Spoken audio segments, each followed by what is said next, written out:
Hello there, world. Frida Reba Darcy and Patricia O'Connor here today. It's Saturday. It's about 3 o'clock. We're kind of getting a late start. I kept watching stuff this morning, and meanwhile, I wanted my phone to charge. So we're getting kind of a late start. I say that because it wouldn't be late to you as the viewer, but these guys will probably drop in the middle of the show. See if you can see it. I always see that when it happens and think that it's very drastic, and whenever I look on playback, it's way more subtle. The camera can adjust for it, apparently. Today on today's show on the Bonsai balcony, we're just going to do a couple of different things. One, we're going to just kind of take a general look at how things are and how things have been proceeding. And two, I'm probably going to do a little bit of prune back on this guy, my California Coastal, and maybe a little bit of cut back on this guy. Focus. My Cork bark oak. Reason for this? It's fall. It's fall. We can do that. And I just rotated this tree around, and I thought I probably should have pruned it before I rotated it because it's hard to reach around that side. But I'm like, no, you actually did that about 2 weeks ago, and so now it's on. You didn't go to this side as much, or you did as much as you could from the old reaching over. But I'll probably go back through and do a little bit. I see stuff, so yeah, we'll probably do that. And then before we do that, we'll do a little bit of prune to this guy. And before we do that, we're just going to do a general look around on the balcony, a little mini balcony tour. A couple of days ago, I did a show called Why Are My Trees Yellow, and also Fall. And true to our nature here in the Bay Area, today is anything but fall-ish. It is this color and in the 80s. I don't know what it really is. I've been trying to play with the thermometers to get them to play right, but here's what. I think they read right as long as they're in shadow, but when they're in direct sunlight, they read ridiculous things that I don't believe. When I first looked at this guy, it said it was over 90 degrees, and I'm going, yeah, I'm fairly comfortable. It's not over 90 degrees. And it's gotten warmer since then, but I put it inside of a cinder block, so at least it'll be in a shadow. I don't know, that might help. It's warm. I don't know that it's 86, but I'm pretty sure it's not 97 or whatever that says. 93 is what that says. It's not that up here. Our dog pants at 90 degrees, and she's, yeah, that's a calm, cool, collected little wiener dog there. So that's kind of what's going on there. I would like to get a better read on what my actual temperatures are. I'm thinking that cinder block would have been a shoebox, for instance, up there in the shadow or something. I would probably get a closer and more accurate read of what my temperatures are. Having said that, everything dried out really early and really well today, so I got out here and I watered. I got to do my hand watering thing, and this is November 1. That does look a little yellow, so that's kind of like what I was talking about. There's a little yellowing there on some of my ponderosas. But some of my Japanese black pines are still just as vibrant green as they can be. And I am just so appreciative of that. Here's the work that I did. I restored the truck. You can still see some back there. It's still wet. That only got done this morning when I was watering. I mixed them up like I said I would in the last show. But I didn't actually finish that last bit until about 3 hours ago. And the ponderosa's looking good. The oaks are looking good. The ball cypress, actually, to me, I believe it looks a little bit more fall-like since I watered it. frankly.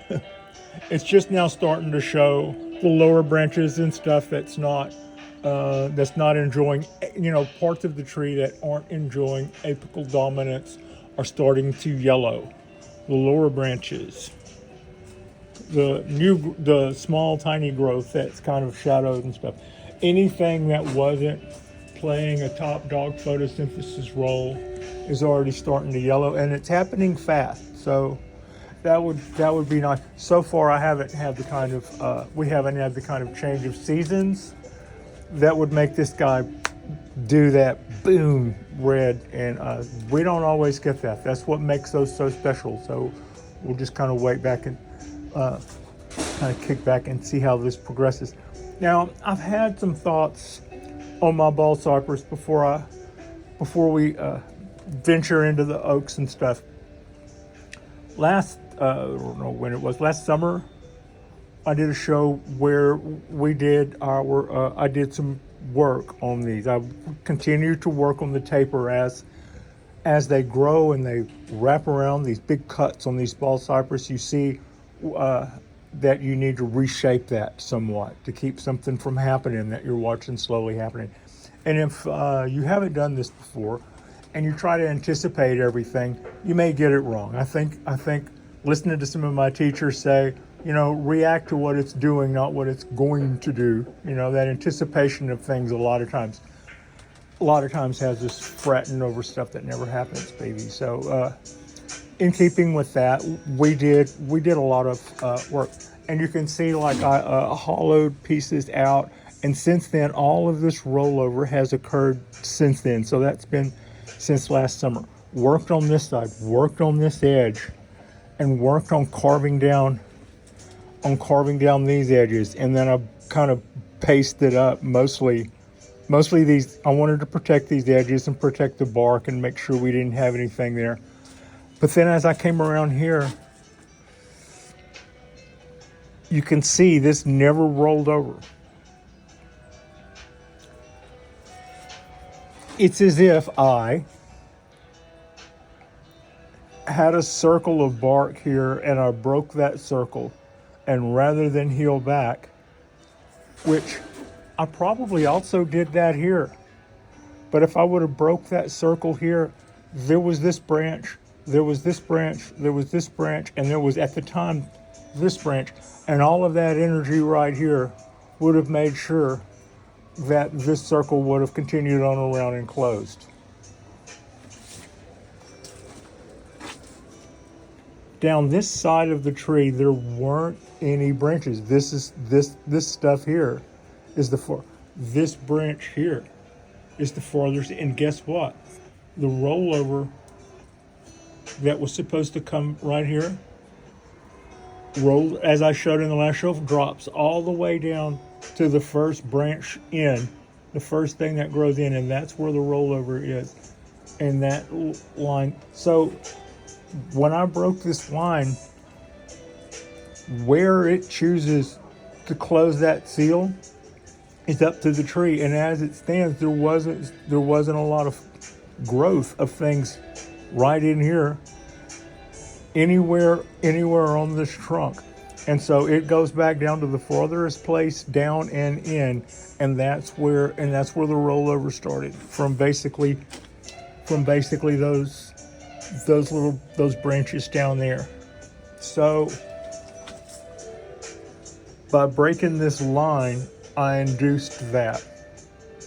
I may have been doing that many times during the course of doing these trees, because I have styled these trees and carved on these trees more than one time. So it might be this time it called us out, which is also to say that none of this stuff is particularly living, viable tissue right now. I won't see a branch probably come out of here until these two rollovers that may or may not show up on video close up, and they will. My main deal is I'm going to continue to bring down this line and not let this get so wet as to start rotting out, but you just, let this dead wood in here. This would have been dead wood anyway, like this. I'm waiting on that to close up before I'm going to see a lot of branching there. But at the end of the day, had I left a little bit of rollover here and just left some, that wouldn't have happened. I don't know if that happens. I know I've done that before and had this not occur, but that's how I could have avoided it. And the ratio of how often you get away with that to not get away with that, I have no clue. But I haven't thought about it and haven't looked at it and haven't followed the lifeline that comes all the way down there and all the way down here. And I see it here and I see it here. So where all this little stuff is spiky and this is dictating, and the lifeline starts wider and starts narrowing in to this branch. And anything along here that was growing, there were all branches along here just until not too long ago. And that all dictated how the bringing in of these two lines. And I have to wait for those to grow over now before we likely see. But we haven't had anything there in the past year. That's why that happened. If there would have been more branches right in here in this spot, that line wouldn't have gone all the way down. Now, the only other thing I want to add to that is that has been a dry spot before. Not now, while I can stand here and quite easily water, but for years. And as soon as I saw that happen, this is something that I noticed having rotated the tree a month or so ago, right? So I have noticed that when I'm watering this tree, the trees, I water this half and then I'll water this half. And I'm deliberate about how I do them both, because one side has moss and that'll actually roll off faster than the side without moss, and I should probably address that. But I'm noticing that there is a spot here that's likely to stay dry if I'm not very thorough. And I'm wondering if when the tree was reversed, that would have been that side, and if I allowed these roots to die back by not being diligent. I was worried about when I water, it seems like it wants to roll off there, so I have to water more slowly, more thoroughly, and over time. If I were missing that might have, whenever this was that part over there, if this wouldn't have gotten, but we see all these healthy roots here. So those are just my thoughts on that. Just a little follow-up on, and that doesn't kill me. That's not like I'm not going to hollow that out. I'm not going to, a bad day of carving and we could really muck up the works. As it stands, these guys aren't out in the rain, so that's not going to rot. I will take down this proud edge, and that's probably about it. We'll allow our rollover to keep doing what it's doing. And to repeat the thing, I probably could have avoided that by not completely cutting away the lifeline right there. By breaking that line, I allowed for it to pick a new area to close. When I broke this circle, it gets to decide how to close that circle back up, and it did so by starting down there. We did some candle pruning on some of our Japanese black pines. Some we didn't. These little twins here, looking really vibrant and healthy. They were enjoying being fed. They're more biogold is on the way. Everybody's out of biogold, and it's slowly working its way here. So they didn't get their candles cut. These trees with big needles were not too long in these little pots, so they didn't get their candles cut. Look at this guy's looking really happy and healthy, and it's got we just potted that up not too long ago. That little guy's awesome. Let's shrink that back down. But these guys here, for instance, it did get its, this is peanut. So I just went through the other night and we selected our buds and have cut peanut back to that. And that's what it looks like, a little follow-up. And then we'll get peanut back in here in this little spot in the sun. And this little guy is looking good. I added a little substrate to the tops of these where I water them from overhead, and sometimes I'll go through and add some really nice looking little substrate and make it all look really nice, and then I'll water from overhead and blast it all out. But yeah, everybody's still looking pretty good. I just wanted to do a little quick look. See, look how green this. You guys saw me needle prune this guy within a inch of being a bald black pine, and it's just bouncing back fabulous. So it just looks absolutely gorgeous. To me, it almost looks like these bald cypress look more fall-like since we started the show. All right, I'm not going to. All right, now the idea here is I rotated around my cork bark. First of all, this is getting in my way. I rotated around my cork bark, and then upon seeing it rotated around, I thought, well, you've got some things to prune there. And then my mind skipped ahead, and I thought maybe you should have done some pruning. And then I'm like, no, you just did some pruning, and that's why you're seeing this side the way it is. We're not talking about the tree I'm looking at. We're talking about that one over there, and that's what got me thinking. Before I rotate this one, it's the time of every 2 weeks I rotate my trees, so it's time to rotate them. And I thought before I do that, I'm going to address a few things because it is fall enough. Fall enough meaning it is November 1. I'm going to cut back the silhouette a little. A couple of things are kind of big, a little farther out than I would like. Like for instance, this branch, I don't mind its perimeters. I would like for, I think we're going to cut it back to somewhere in here and let it bifurcate off to get this far out again. And a few other things all the way around. So also, while I'm here, if I see anything that looks like it needs to go, excuse me, or if it's growing out of the top, that is tough. That was a little tough. Okay. But like I said, I want to bring back the perimeter a little.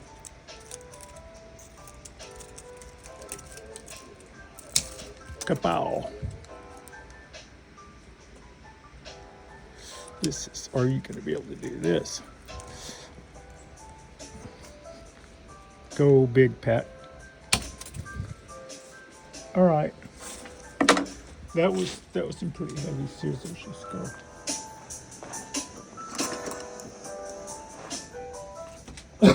Excuse me. Oh, okay, now there we go. Boom. I like how far out everything is, but at some cases we just kind of bifurcated out to get there, and I want to pull it back and get one more. If you kind of see what I mean, I'd like to get one more little split out of everything to bring about that same result next year or next spring, or hell, it's an evergreen. Whenever it decides to make all that stuff, it's fine with me. Just little pullback. That's fine. I selected a spot that I thought to eye looked good, and then I look at the leaves. What's the last leaf standing where I'm about to cut? I will probably see bifurcation coming out of those here and here. And if I didn't want it to bifurcate there and there, I could have picked another set of leaves before or after. And now this is based on a little elongation here, a little more than I'd like. And that bifurcation right there is to me is great. I mean, it's not that it's going straight up, but I could just as easily do that, I think. But we're starting to see elongation. I could have maybe learned pinching a season sooner. Perhaps that would have been the answer. But pulling this guy in, this is a good time to do this. And I am so happy. I am so happy. I'm going to take that back to the cluster behind it, to the buds behind it, to these guys. With the development of this tree in the last year, it has been very, very, yes, rewarding.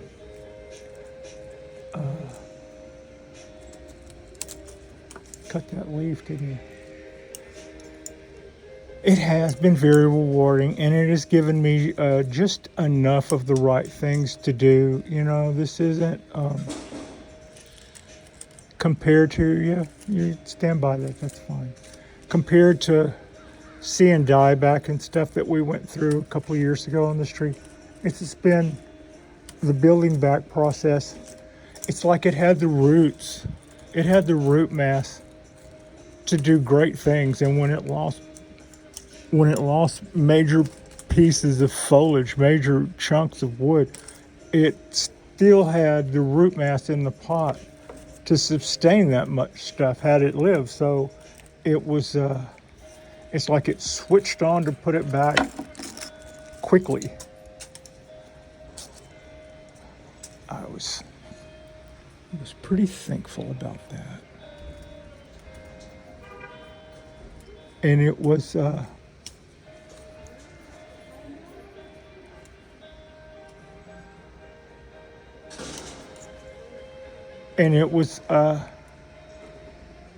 know I crushed the end of that instead of cutting it. That's what you see me doing. And it was really rewarding to be a part of this comeback on this guy. And I don't think I have to reduce this tree down to an ugly mess the way I have in the past. I think it still looks pretty good. And you know what? I did about that much on the back side. We're about ready to quit on doing this one.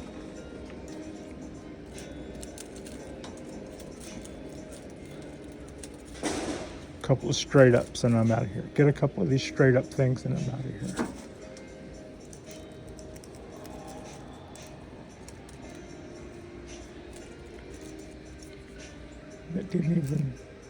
It could have been my new apex.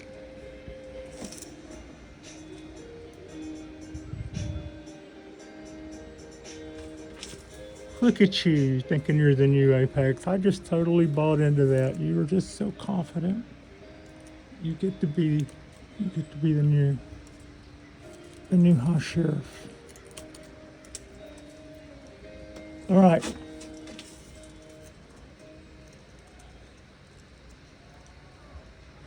I see 4 things I want to do, and I cut 2 of them, and then I don't see the other 3 things for a few minutes afterwards, as I'm just seeing new things.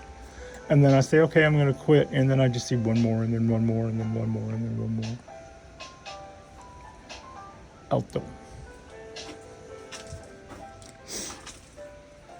All right, this is a cork bark oak. I got this tree from a bonsai garden called Groveway, and I sound like Chewbacca.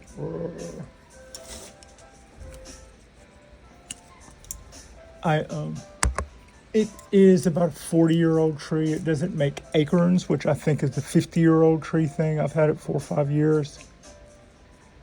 You're fine. I'm letting you go.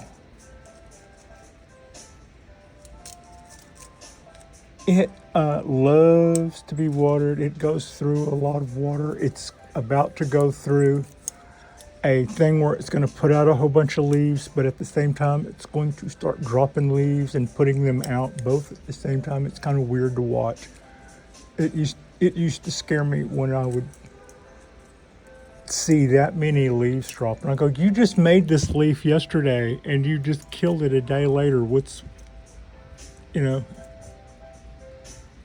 But it's something that this guy does. I don't know if it's something they do here, but in the fall, it starts a thing where it starts putting out a whole bunch of foliage. And then right behind that, it starts dropping old foliage, new foliage, future foliage. Stuff comes out and turns yellow and dies before it even gets any size to it in some cases. And I just kind of learned to roll with it. It's not something that happens to branches, just leaves. Puts out 1 million and then kills 250,000. I have a lot of stuff growing here on the interior. I don't know. I haven't looked at this side. I haven't looked at this side much in a while. I'm going to go easy in there.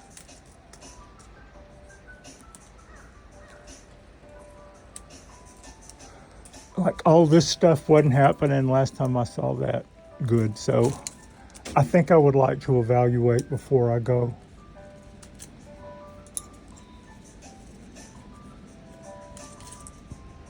Making huge decisions, but I can prune it back even if I decide later.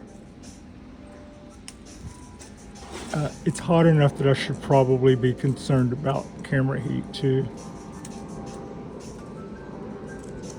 Ooh, ooh, ooh. There. And that's elongating.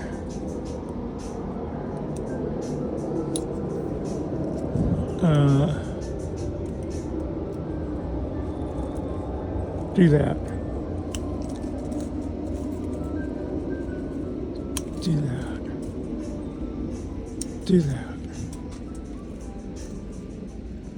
Do that. Do that. I'll see one of these branches that I didn't comb out turn brown and die, and I go, why? And I go, oh, that's a branch I cut. Why, tree, why? Oh, come on.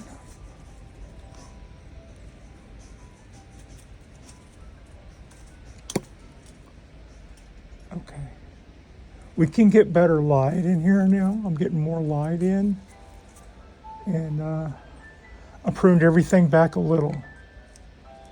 Not everything. I pruned a lot of stuff back a little. Now I'm already starting to do that thing where I'm going, okay.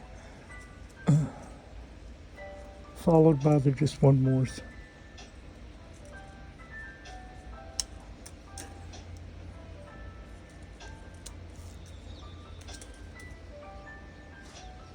Yeah. All right. Look at all the stuff this tree put out. It did this because we pinched our tips. We did our pruning and we watered this thing every time it got dry, which every time I come out here in the morning, it's dry. So it gets watered every single day, almost like my cypress. And it never gets overwatered because it goes through the water too fast. If it starts getting like rainy season in the winter and it's kind of cold and stuff, maybe it'll stay, but it still pushing out foliage and still trying to, anyway, it's a pretty good mover of water. And as long as we keep it hydrated, and feed it, water it, prune it, and it'll just put out all kind of stuff. It will just put out a whole bunch of stuff. All right. Little Japanese black pines are just sitting here having a good old time being born and stuff. I got an idea about this one with the long, lanky limbs. More to come.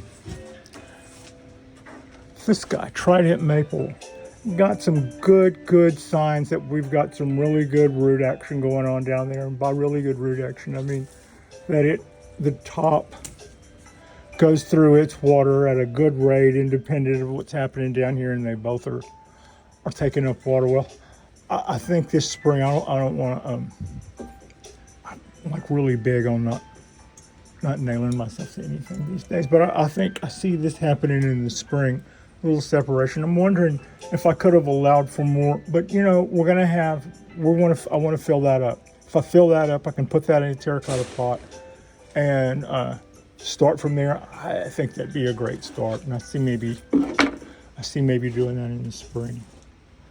Now, having done that, I can rotate this tree around. We already did a chop on the other side, I believe. If not, then if it looks like it needs it, I'll catch it on the backside. I don't want to try to do it from here because I don't have a good perspective of it, and also I don't want to get the nickname "Death from Above" when I drop something over the. That would be probably a cool shot if I just like my phone. Yeah, I don't really need that kind of special effect. I appreciate you. Frida appreciates you.